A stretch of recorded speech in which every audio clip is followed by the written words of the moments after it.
My name is Dhruv Sharma. I'm with the Civil Asset Maintenance Department of Blacktown Council. We look after roads, footpath, anything on the road reserve, making sure that it is in a safe and serviceable condition.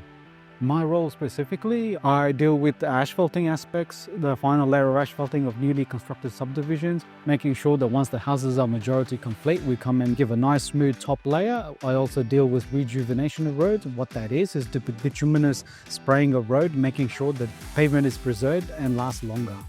My role is essential for the residents of Blacktown City Council as it ensures that the existing pavement is in safe and serviceable condition.